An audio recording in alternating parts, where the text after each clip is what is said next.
Dumped at the altar, my fiancé's shocking betrayal revealed at our wedding. The air crackled with anticipation. Not the sweet kind of pre-wedding jitters, but a foreboding sense that something catastrophic was about to erupt. It just so happened to be my life. He told his friend all about his rapport. I stayed silent until the wedding day, when I unleashed the truth for all to hear. I'll just start from the beginning, because there's no easy way to tell this story. My name is Zoe Lancaster, and I live in Pine Falls, Minnesota, a place so quiet, the secrets simmer beneath the surface, just waiting to boil over. It's the kind of town where everyone knows everyone else's business, and secrets barely outlast a quick trip from the post office to Main Street. My family runs Lancaster Innovations, a manufacturing business my grandfather Henry started back in the 60s. It's a big name in town, practically synonymous with wealth and influence. People gossip about us constantly, but beyond the whispers, it's just my family in my life. It's not glamorous, not even particularly exciting, but it's home, the bedrock of everything I know. I'd been with Liam for almost 3 years when he proposed, and I remember feeling absolutely over the moon, overwhelmed by the thrill that I had finally found the one. He seemed like everything I ever wanted, smart, funny, and incredibly attentive. As far as I knew, he was head over heels in love with me. He told me he adored me, that he couldn't imagine his life without me, all that dreamy stuff that makes you feel like you're floating on air. I was thrilled, maybe even a little naive, knowing now that I was walking right into a meticulously crafted trap. And yet, I had absolutely no idea. It was a chilly afternoon in early October when I first overheard the conversation that would irrevocably change everything. I had left the office early and decided to grab a coffee at Marla's on Main Street, drawn in by that intoxicating blend of rich espresso and cinnamon. I was waiting for my latte near the counter when I heard Liam's voice. I froze instantly. I knew and loved that laugh, but as I tuned in, the sound shattered into something I'll never forget. "Look, man," he said, casually discussing what sounded like the weather outside. "Zoe's the key. I marry her, and I get access to Lancaster Innovations." There was a low chuckle from the man he was sitting with, Lucas, who sounded almost impressed, as if they were congratulating each other on a job well done. "So, what's the timeline?" Lucas asked, leaning forward. "You marry her, charm the family, and then you take over." "Yeah, something like that," Liam replied, sounding almost proud of himself. "Zoe's sweet, a little naive, maybe. It's not about her. It's about the business. Lancaster Innovations is the ticket to everything I've wanted. She's just a means to an end." My coffee was instantly forgotten, my body frozen in place, as if encased in ice. Just a means to an end. I couldn't breathe.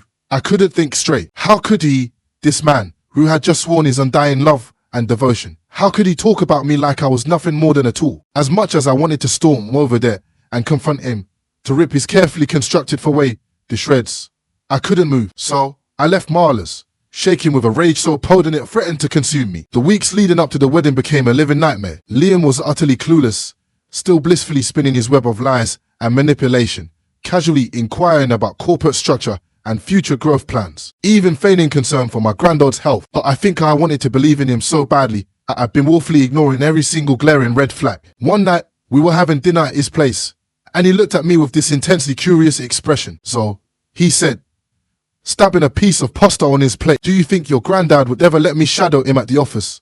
I think it will be good for us in the future, you know, with the family business." I looked at him, and for a moment, I almost lost it. I wanted to throw my drink in his face and scream until my voice gave out, but I forced myself to stay calm, nodding as if I didn't have a clue about his deceit. "That sounds like a great idea, Liam," I lied smoothly, knowing full well that I'd never do any such thing. The night before the wedding, I stayed at my parents' house. My sister, Tasha, was my maid of honor, and she could tell something was off, even though I'd done everything I could to keep up appearances. "You're so quiet tonight," she said, curling up next to me on my childhood bed. "Are you sure this is what you want, Zoe?"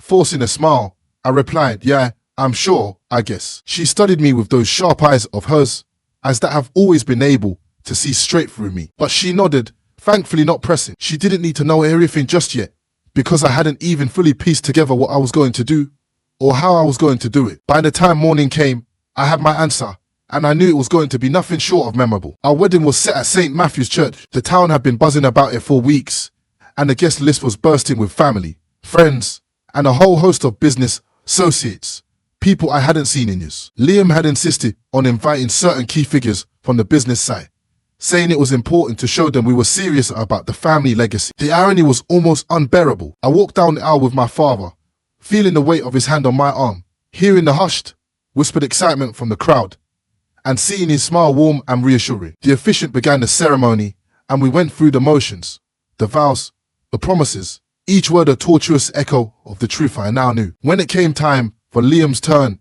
he took a deep breath, his voice soft and full of emotion. Liam, take you, Zoe, to be my wife, to love, honor, and cherish you through all the seasons of life. He kept going, delivering a performance that, in another reality, would have melted my heart. Then it was my turn. I took a deep breath. This was the moment. I looked around, seeing my family, my friends, my sister Tasha with tears welling in her eyes. And then I turned back to Liam, who was waiting, expectant. Hi, Liam, I began, letting my voice ring out through the church, as if I wanted the rafters themselves to hear the truth. I cannot marry you, Liam. Not today, not ever. A collective gasp spread through the room, and Liam's face visibly dropped. He tightened his grip on my hands, whispering urgently, Zoe, what are you doing? I pulled my hands free and faced the crowd. I'm sorry to do this in front of all of you, I said, my voice shaking a little, but steady enough. But I can't marry Liam because he's not here for love. He's here for my family's business. To him, I'm just a way to get what he wants. The murmurs in the audience grew louder, people exchanging shocked glances, some already looking at Liam with suspicion. I turned back to him. I overheard you, Liam. I heard you talking to Lucas and Marles about how you were marrying me to take over Lancaster Innovations. You called me a means to an end. The color drained from his face, and he reached for me, trying to pull me aside. Zoe, please, it's not like that. I was just, no, don't even try. I cut him off, stepping back. This was all just a scheme for you. You never loved me. You were just using me to get closer to the company, to the money, to the influence. My father stood up, his face red with anger. Is this true? Liam looked at my father, opening and closing his mouth like a fish out of water, realizing he had absolutely no good answer. He tried to mumble something, but it was too late. The damage was done. Tasha caught my eye and gave me a small, approving nod, silently telling me I'd done the right thing. With newfound resolve, I turned and walked back down the aisle, my head held high. The whispers, the stares, the stunned expressions, it was all a blur. All I knew was that I had finally taken control, reclaiming my life from the wreckage of his deceit. By the time I reached the back of the church, I could hear my father's voice behind me, barking orders to remove Liam and to get the guests settled. But I didn't look back. I was done with Liam and his treachery. Outside, I took a deep breath, the cool autumn air filling my lungs, grounding me. I had just blown up my wedding, my relationship, and a whole host of expectations. But I didn't regret a single thing. I felt lighter than I had in years, as if a heavy cloud that I hadn't even realized had been weighing me down had finally lifted. Zoe, Tasha called, wrapping her arms around me in a fierce hug. I don't even have the words. I'm so proud of you. I hugged her back, my hand shaking as the adrenaline started to wear off. I couldn't have done it without knowing you'd be there. You kept me sane through all this. Thank you. She pulled back, giving me a mischievous grin. Honestly, I had a feeling something was off with Liam, but I had no idea it was this bad. You should have seen his face like a deer caught in headlights. Priceless. I managed to laugh a real laugh for the first time in weeks. Yeah, I think that look is seared into my brain forever. We stayed like that, laughing and leaning on each other until my dad came outside, his face still red. Zoe, he said, his voice gruff. That was something. I don't know if I've ever been prouder of you or more furious at that man. If I ever see him again, I put a hand on his arm, commenting, Dad, he's not worth it. He got what he deserved. I think he's smart enough to keep his distance. He nodded, his jaw clenched. We'll make sure he does. He's out of the business, out of our lives. I won't let him worm his way back in. Zoe, you have my word. The next few days were a whirlwind of countless phone calls and texts from people wanting to know what happened, to confirm the rumors. Liam had tried reaching out to, begging me to hear him out of all people. Then there were the gossip articles. Bride dumps fiancé at altar, and Lancaster wedding drama unfolds in Pine Falls. The local press had a field day, and the news even leaked to a few national tabloids. People in town whispered, pointed, and stared. But I kept my head down, focusing on what truly mattered. My family, my work, and figuring out where to go from here. About a week later, we gathered in my granddad's office, a place I had spent so many summers as a kid, pretending to be his assistant as he worked. Now, though, it felt different. There was a gravity to it, a sense of responsibility I hadn't felt before. Zoe, Stephen, Laura, Tasha, he began, nodding to each of us. I think we can all agree that recent events have been enlightening. I know this has been hard on you, Zoe, but I'm grateful for your strength and integrity. You've shown us all what it means to protect this family and this company. I felt a swell of pride as he spoke, but also a lingering sense of shame. I should have seen through him sooner. I felt like I had let everyone down. He shook his head. No, Zoe, you're young. You trusted him, And there's no shame in that. But you stood up when it counted. That's what matters. My father reached over, giving my hand a reassuring squeeze, and I felt Tasha's arm around my shoulders. It was a small moment, but in that room, surrounded by the people I loved most, I realized I wasn't just an extension of my family's legacy. I was an integral part of it, and that meant more to me than any relationship or failed romance. Granddad cleared his throat, straightening a stack of papers on his desk. So he said, I want you to take a more active role in the company. Granddad, are you sure? I mean, I haven't exactly proven myself yet. He smiled. You've proven yourself far more than you know. Besides, it's time. I'll still be here to guide you, but the company will be yours one day. Let's start preparing you for that now. And just like that, my life took a new direction. Over the next few months, I shadowed Granddad, taking on more responsibilities. I found myself feeling more fulfilled than I ever had before. I realized that Lancaster Innovations wasn't just my family's legacy.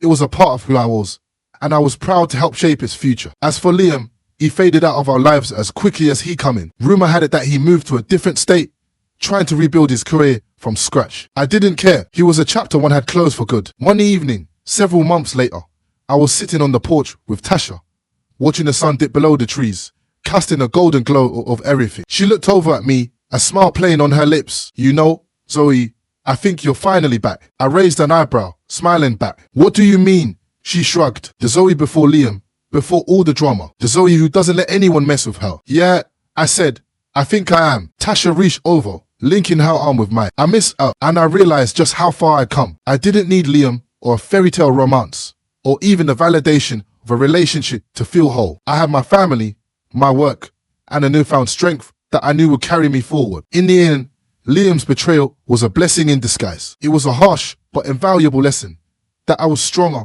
wiser, and for the first time in a long time, truly happy. More than anything, it felt like the beginning of something real, something solid, something undeniably mine. As I sat there on the porch with Tasha, despite everything, there was one final piece of closure I hadn't sought. Tasha, I said quietly, I feel like there's one thing left to do. She looked at me curiously. What do you mean? I need to talk to Liam. One last time. For myself, not for him. To close this door entirely. Her face fell a little, clearly worried. Zoe, are you sure? What could he possibly say that would change anything? It's not about him changing anything. I replied, trying to find the words. It's about getting the closure, so I can really leave it all behind. I want to make sure he understands what he did, the extent of his manipulation, the depth of his betrayal. If you're sure, she conceded. But don't let him twist things, Zoe. Liam's a snake. Be careful. The next day, I reached out to Liam, sending him a simple text. I need to see you. One time. No strings. No second chances. No contact after. Disclosure. He responded almost immediately, as if he'd been waiting for any chance to get back in touch. Name the place and time. Zoe. I'll be there. I chose Marla's. It seemed fitting, even poetic, to have our final confrontation in the very spot where everything had fallen apart. The next day, I arrived early, ordering a simple coffee, my heart pounding as I prepared myself for what I knew was going to be a difficult conversation. When Liam walked in, I saw that he looked different, thinner, tired, almost defeated. He approached the table cautiously, his face filled with an odd mixture of hope and regret. But I wasn't there to pity him. Zoe, he began, but I held up a hand, cutting him off. You wanted this meeting, I said, my tone cold and unyielding. So talk. Look, Zoe, I'm sorry. I know I hurt you. I was stupid, arrogant, greedy, all of it. But I did love you, in my own way. I got caught up in the idea of what your family could offer. Leaning forward, he pleaded, in your own way, Liam, do you even hear yourself? You didn't love me. You loved the opportunity. You used me, lied to me, and humiliated me in front of my family, my friends. And now you're here to say you're sorry and make it all go away. His face crumpled a little, as though he was finally grasping the full impact of his actions. I know I don't deserve forgiveness, Zoe. I get that, but I can't stop thinking about what I lost. I ruined everything, and I have to live with that. I took a deep breath. Liam, you know what's sad? You threw away a future that was real for something that was nothing more than an illusion. My family would have accepted you. I would have stood by you through anything. But you didn't want a partnership. You wanted a shortcut. That's not love. He looked down. I lost sight of what mattered. Yeah, you did. I replied, my voice sharp, and I've moved on. Liam, I have my family, my work, my own future, and none of it includes you. I don't want revenge or even forgiveness. I just wanted to tell you that I see you for who you really are. He swallowed hard, nodding slowly. I guess that's fair. I stood up. Goodbye, Liam. For good. Without another glance, I turned and walked away. For the first time, I felt a complete sense of closure. There was no lingering question, no regret, just the satisfaction of knowing I was finally done with that chapter of my life. In the weeks that followed, my life began to flourish. I dove deeper into my role at Lancaster Innovations, gaining the trust of my grandfather and the respect of the company's leadership. Each day, I felt more confident, more capable. I realized that the person I was becoming was far stronger than the one I had been with Liam, and it was exhilarating. One day, months later, my grandfather invited me over for dinner. We sat on his back porch, watching the sunset over the fields, his old rocker creaking as he leaned back. "Zoe," he said, his voice warm and affectionate,